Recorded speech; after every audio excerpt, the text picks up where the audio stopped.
Hi everyone, this is Dr. Sherry Tenpenny, and I want to do a quick update about a document that got passed by the United Nations this weekend called the Pact of the Future document.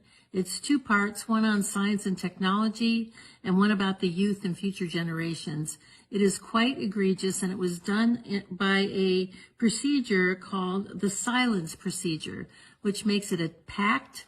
And if no one objected, it is automatically adopted and put into the record as being completely adopted. This is the World Health Organization's runaround, or end around. Since they were not able to get the World Health Organization treaty passed, they decided to take it to the General Assembly. And it is even more egregious than what the World Health Organization was wanting to get passed.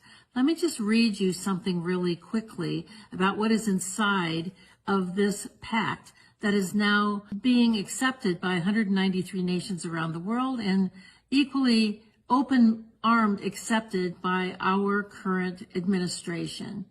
Everyone, it says that this is the power structure, fully digital and maximized for the control of the masses. Everyone will be expected to have a biometric digital ID that marks them not just as citizens of an individual country, but as a global citizen. So anytime you hear global citizen or anytime you hear sustainability, think that this is an egregious thing that's happening at the level of the World Health Organization and the United Nations.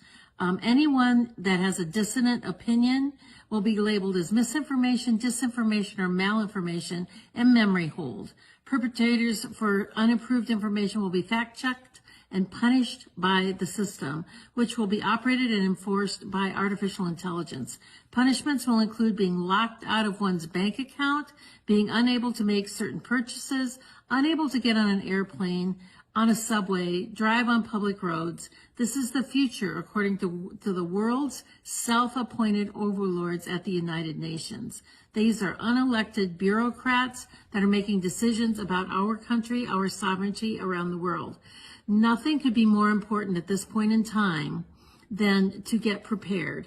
Have water, food, digital access, flashlights, a way to communicate with family and friends. Now is really the time to get involved and get prepared, because this is what's coming. Our Congress is sitting on its hands. There was a press conference on the 17th about this, and no further action has been taken. So it's up to us to mobilize and to go forward, particularly with your local sheriffs, to get your constitutional sheriffs to say, this isn't going to be allowed in my county.